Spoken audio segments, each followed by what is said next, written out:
बिस्मिल्लाहिर्रहमानिर्रहीम। अस्सलाम वालेकुम viewers and welcome to my YouTube channel Anisha की रेसिपी। तो कैसे हैं आप सब? उम्मीद है आप सब बिल्कुल ठीक होंगे।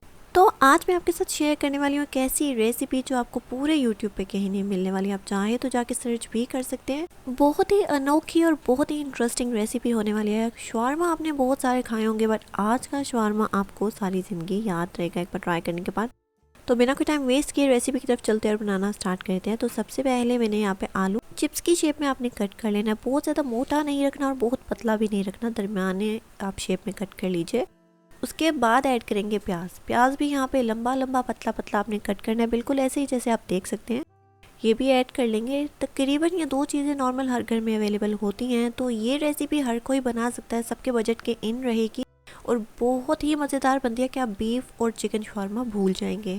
अब साथ ही ऐड करेंगे यहाँ पे धनिया एंड ग्रीन चिलीज और कुछ मसाले ऐड कर लेंगे। रेड चिली पाउडर, गरम मसाला और नमक आप अपने जायके के मुताबिक ऐड कर लीजिएगा। चिली फ्लेक्स वगैरह जो भी मसाले आपके पास इजीली किचन में अवेलेबल होते हैं, जो आप हर हांडी में इस्तेमाल करते होंगे, वही मसाले ऐड होंगे। तो ये सारे मसाले ऐड करने के बाद अच्छे से एक बार मिक्स कर लेंगे सारे मसाले प्याज और आलू में। इतना टब या बर्तन जो भी आप यूज़ करें वो इतना लीजिएगा कि आप आसानी से मिक्सिंग कर सकें इन सब चीज़ों की। और क्वांटिटी आलू और प्याज की आप अपने हिसाब से ले सकते हैं, जितने आपने पकोड़े बनाने हैं शवारमे के लिए उस हिसाब से आप क्वांटिटी को कम ज़्यादा कर सकते हैं। तो अब आप देख सकते हैं अच्छे से मिक्सिंग हो गया, बहुत ही प्यारा सा कलर भी आ चुका है। तो अब हम ऐड करेंगे बाइंडिंग के लिए जो बेसन होता है, जो आम सी चीज़ होती है जब आप पकोड़े बनाते हैं, तो वो बेसन ऐड कर लीजिए, रोस्ट करके ऐड कर लीजिए ताकि बाद में आपको ज़्यादा उसको पकाना भी ना पड़े और कच्चा जायका भी नहीं आएगा अगर पकोड़े कच्चे रह जाते हैं तो। अब यहाँ पे बेसन आप थोड़ा सा ही पहले ऐड कीजिए और मिक्स कर लीजिए। अगर मज़ीद ऐड करने की ज़रूरत पड़ेगी तो हम कर लेंगे एक साथ, बहुत सारा बेसन ऐड नहीं करेंगे क्योंकि हम पकोड़ों का शवारमा बना रहे हैं, तो इस वजह से आपने बेसन को कम ही ऐड करना है। तो मैं फ़िलहाल थोड़ा बहुत मज़ीद ऐड कर रही हूँ, तकरीबन हाफ़ कप या 1 कप बेसन इनफ रहेगा, बहुत ज़्यादा ऐड नहीं कीजिएगा। अब बेसन के साथ यहाँ पे एक और चीज़ ऐड होगी, वो है अंडा। 1 अंडा ऐड कर लीजिए, एक से ज़्यादा नहीं ऐड करना। इससे भी बाइंडिंग में आपको आसानी रहेगी, बहुत ही मज़ेदार पकोड़े बनेंगे और जो शवारमा है वो बहुत ही लाजवाब बनेगा। एक बार आप ट्राई करेंगे तो आप इसी तरीके को फॉलो करना पसंद करेंगे, चिकन शवारमा आप भूल जाएंगे। मिक्सिंग के बाद आप बाइंडिंग चेक कर लीजिए, हाथों की मदद से पहले प्रेस करके देख लीजिए कि वो आपस में जुड़ता है प्याज आलू वगैरह। उसके बाद ही फ्राई करने के लिए आप ऐड कीजिए। तो ऑयल मैंने ऑलरेडी प्रीहीट होने के लिए रख दिया था। अब जो हमने पकोड़ों के लिए मसाला रेडी किया है वो अब ऐड करते रहेंगे और पकोड़े बनाना स्टार्ट करते हैं। बहुत ज़्यादा टाइम नहीं लगेगा क्योंकि हमने बेसन बहुत ज़्यादा इस्तेमाल नहीं किया, तो 5 से 10 मिनट लगेंगे और एक बैच पकोड़ों का हो जाएगा बिल्कुल रेडी। मैं आपको एक फ्राई करके बता रही हूँ, बाकी नॉर्मल तो आप घर में पकोड़े बनाते ही होंगे, आपको पता होगा कलर क्या रखना है, कैसे चेक करना है। जब क्रिस्पी से पकोड़े यहाँ पे बन के बिल्कुल रेडी हो जाएंगे, निकाल के अगला बैच ऐड कर दीजिएगा। तो आप देख सकते हैं बहुत ही प्यारा सा कलर भी आ चुका है, बहुत जल्दी बन जाएंगे और एक तो बहुत ही क्रिस्पी बनेंगे। अगर आप मेरी रेसिपी को अच्छे से फॉलो करेंगे, step by step her instructions को अच्छे से समझ लीजिएगा। फिर भी अगर आपको कुछ समझ नहीं आता तो आप मुझसे पूछ सकते हैं।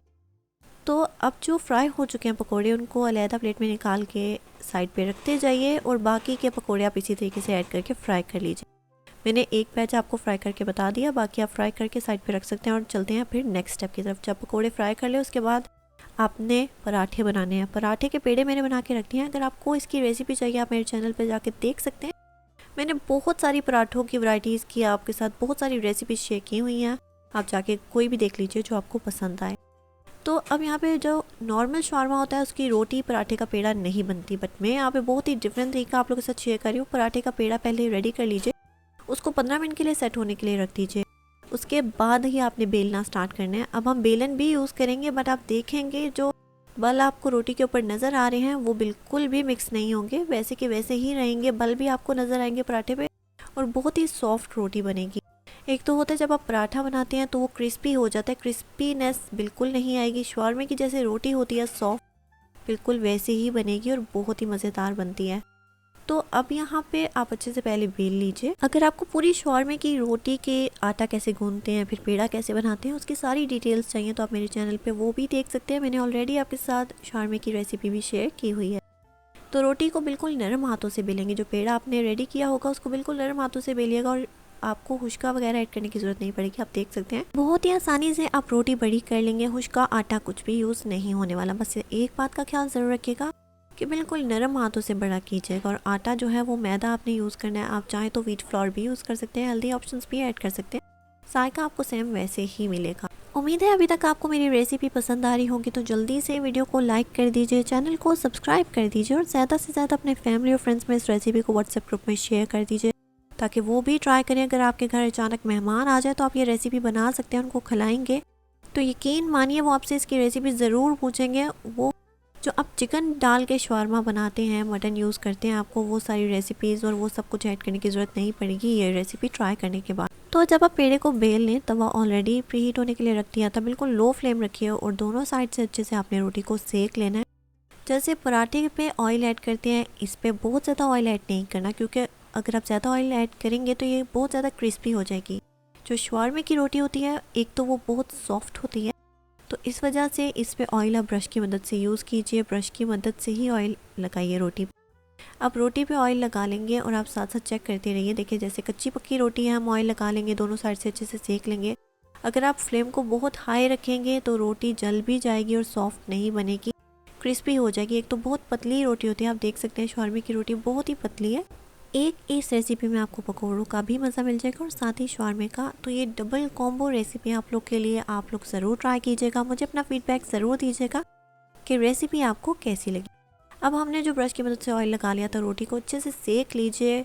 ऐसे ही आपने रोटी रखनी है, आप देख सकते हैं बहुत ही परफेक्टली शवारमे की रोटी यहाँ पे बन चुकी है। बिल्कुल इसी तरीके से बाकी के पेड़े बेल के आप सेक लीजिए। रोटियाँ यहाँ पे बिल्कुल बन के तैयार हो चुकी हैं, आप देख सकते हैं। तो अब हम एक एक करके शवारमे की फोल्डिंग करते हैं, चीज़ें ऐड करना स्टार्ट करते हैं। तो सबसे पहले सॉसेज चाहिए, चटनी चाहिए, जो भी आप बना के ऐड करना चाहते हैं, आपको पसंद है आप वो यूज़ कर सकते हैं, सॉस या चटनी कुछ भी। चटनी मैंने घर में ही बनाई है, सॉस आप कोई भी टोमेटो केचप वगैरह यूज़ कर सकते हैं। तो यहाँ पे सबसे पहले चटनी ऐड कर लेंगे, जो ग्रीन चिलीज़, धनिया, पुदीना ये सब ऐड करके बनती है नॉर्मल घर में, आपको पता ही होगा। इसकी रेसिपी बना लीजिए अपने हिसाब से जैसे आपको खानी पसंद है। और आप सबसे पहले पराठे के पेड़े पे ये चटनी स्प्रेड कर लीजिए, लगा लीजिए। उसके बाद जो रेड चिली सॉस है वो लगा लेते हैं। सॉसेज वगैरह मैं अपने पसंद की यूज़ कर रही हूँ, आप अपने पसंद की यूज़ कर सकते हैं। तो ये चीज़ ऑप्शनल है, ज़रूरी नहीं है कि मैंने 2 चीज़ें यूज़ की, आप भी वही 2 चीज़ें यूज़ करेंगे। तो अब ऐड करेंगे पकौड़े, जो हमने पकौड़े बना के रखे थे वो ऐड कर लेंगे। उसके बाद जैसे नॉर्मल शवारमे में सैलेड वगैरह जो भी चीज़ें ऐड होती हैं, प्याज, खीरा, टमाटर, वो सब चीज़ें आपने ऐड कर लेनी है। ऐसे थिन पतला पतला लंबा लंबा कट करके आप ऐड कर सकते हैं अपने हिसाब से। जो चीज़ आपको नहीं खानी पसंद वो आप स्किप भी कर सकते हैं, लेकिन बहुत ज़्यादा ऐसे जायका भी बढ़ता है और बहुत ही मज़ेदार शवारमा बनता है अगर आप ये सब चीज़ें ऐड करेंगे जो मैं आपको दिखा रही हूँ। उसके बाद मसाले वगैरह अगर आपने यूज़ करना है, चाट मसाला वगैरह भी यूज़ कर सकते हैं, चारी मसाला भी यूज़ कर सकते हैं, इवन तो अचार भी यूज़ कर सकते हैं अगर आपके घर में इजीली अवेलेबल है वो चीज़। तो अब यहाँ पे ये सारी सब्जियाँ वगैरह ऐड कर लेंगे जो हमने कट करके रखी हुई हैं।